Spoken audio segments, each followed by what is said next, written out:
What's up, squad? It's Josh with DeltaHogz. Welcome to my new venture. I'm going to be trying my hand at YouTube.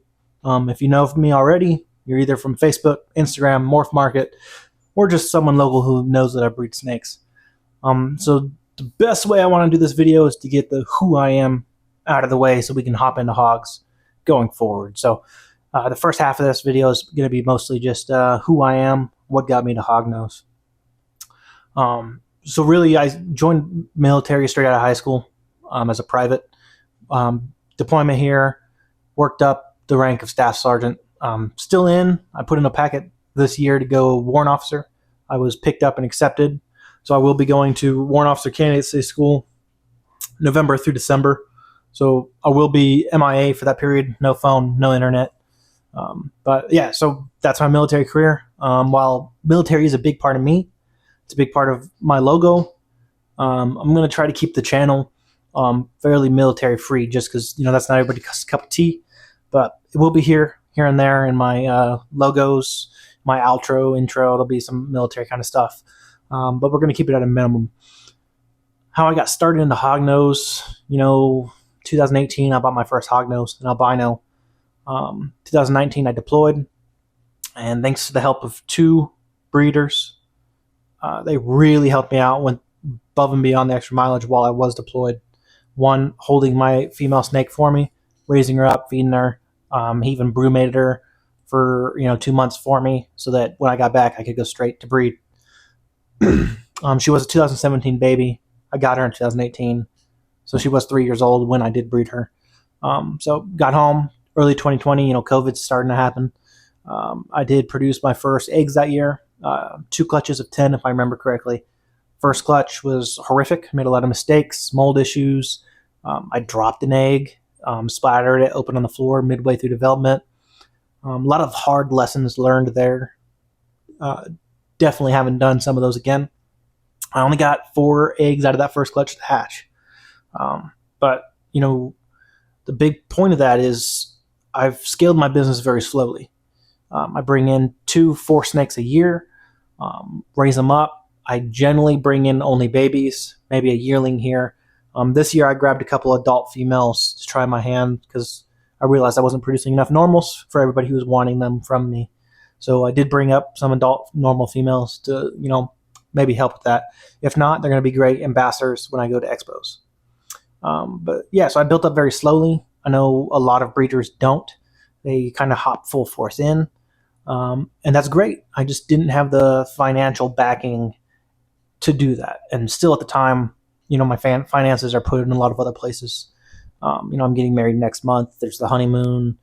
My fiance's real passion in life is traveling.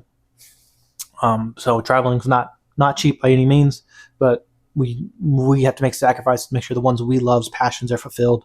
The same way they're going to make sacrifices to make sure our passions are filled. Snakes being one of my big passions. These snakes, I can't really describe what they mean to me.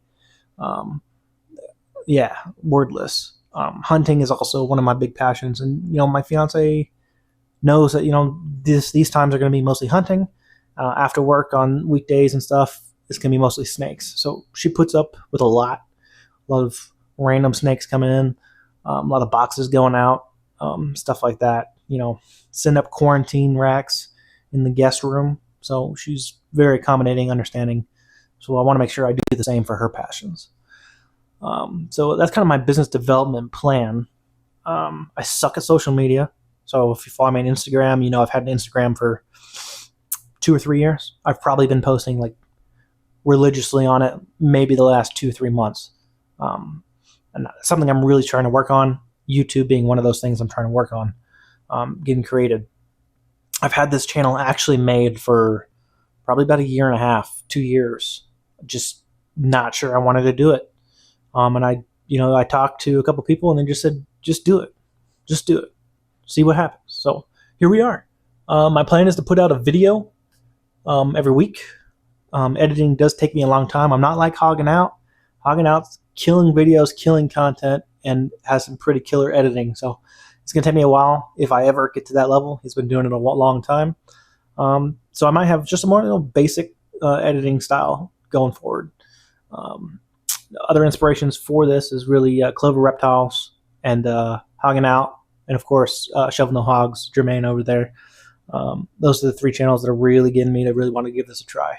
Obviously, there's Clint's Reptiles and Snake Discovery, Emily and Ed. Awesome content, but they cover a wide variety of content. While I just work with Hogz. That walk school coming up, there's going to be some gaps there because I won't have any kind of phone or internet access for about 6 weeks. So I'm going to try to make some videos and shorts pre-scheduled to upload.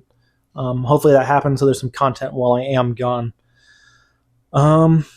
Yeah, I think that's about it for me. I don't want to dwell on me too much. I want to bring this in about the snakes. So without further ado, I have about 26 keeper snakes here, and I think I have maybe about 25 babies still in my baby rack that are either available or on hold. So why don't we hop over and take a look at some of these adult snakes that I have and I'm working with, so you can get an idea for what you're going to see. I'll also throw in some feeding videos that I've clipped or made over the last couple weeks, and clip them into this video so that you guys have a good quality hog content, and it's not just me talking. And going forward, my videos will be a little bit of me talking, but mostly hogs. This one's probably about 50-50. So I hope you guys like it. If you have suggestions, definitely let me know. This is not just for me. It's a lot for you and the community. So I really want to make sure I'm putting out the content you'll want to see. Yeah, so without further ado, guys, let's take a look at some of these snakes, because I got some bangers and some great stuff growing out. So let's take a look. The adult rack over here. Yeah, that's it, guys. I don't have racks on racks on racks, I keep it pretty small so far. But yeah, these are all my adults. This is a Freedom Breeder rack. I've got Feeder Breeder 20s and 10s. I need to add a bigger level with some Freedom Breeder 40s for the females, because some of my larger females definitely need more room. And the other females will obviously enjoy having a little bit more room. So I am working on getting some bottom levels for the Feed and Breeder 40s.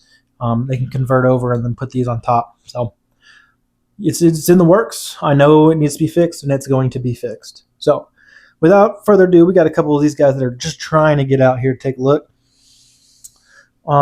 This is Zuko, named after the avatar Zuko, obviously. And this is a albino conda het for snow, or I'm sorry, albino super conda het for snow. This is the male of all of my snow breeder clutches, for anybody who's got anything from me. So he's a little bit of a cranky boy. He always has been, but he means well, as long as you leave him alone and feed him. I'll try to show you guys a different variety of things here instead of showing you all albinos, but we'll go ahead and hop down to this girl. This is 02, which is also named after an anime. And this is a AAA. She did not throw eggs for me this year, but we're hoping next year she will.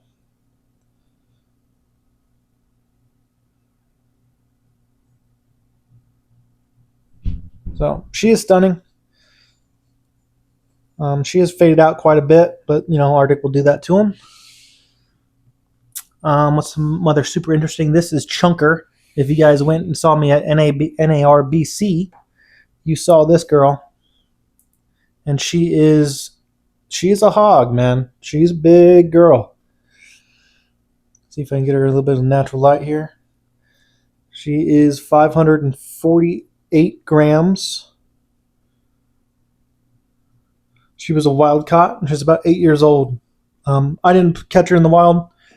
I bought her off somebody who didn't want to keep her anymore, but they caught her in the wild. This is my Sunburst Maker mom. She doesn't really have a name, just PF. I named her as a project female because she was only 66 hent sable, and she proved herself out this year after 3 years of giving me eggs without proving. So yeah, she's gonna need a name. So maybe you guys can drop some name suggestions for her. We're some cool guys. We got a Super Arctic het albino boy here. He is in shed and not happy.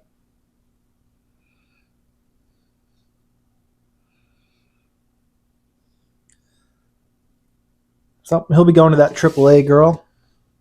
This is a Super Arctic Het Mai Tai, and she is a Spitfire. Always very hungry. But yeah, I really love the Super Arctic stuff. Jeff Galewood, who I don't want to say coined or created, but he was the first one to produce, find, and originate the Morph of Arctic. It's such an impressive gene. I mean, you mix Arctic into something and it becomes pretty cool. You mix it the super form in, I don't care what you say. I've never seen a Super Arctic anything that I didn't absolutely love and want in my rack.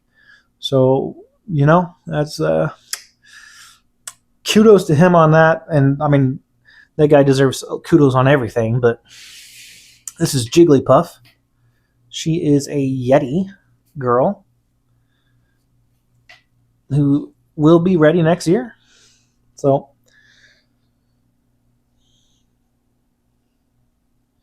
looking forward to that. She is generally a good eater. She's been a little hit and miss here lately, but sometimes they can't always be perfect. She's going to be going to a Mai Tai boy next year. I know what you're thinking. Why didn't you put it to snow? Snow's pretty saturated here in the Dallas area. A lot of new breeders, myself being one of them. So there's just a lot of snow. Everybody's got snow. So it's not something I want to, be dropping tons and tons of snow. So this girl is my Mai Tai maker, Sable. Oops, sorry, girl. But she is also stunning. Nice dark sable. Nice kind of like scattered out sides. She did very good this year for her first year breeding. Look at that belly. But yeah, so she's impressive. She produces not massive clutches, but decent sized clutches that, I mean, we hit pretty good odds on this year. Made a couple Mai Tais, some stuff. So let me show you some. I got a bunch of other stuff, guys, growing out. Some lavender, some exactic lavender, some toxic makers, some triple het stuff. But, we can't show you everything in one video. So I'm going to just finish this video off real quick here with one of my most proud creations of this year out of the baby rack. And that would be this stunning Sunburst girl. Absolutely stunning snake.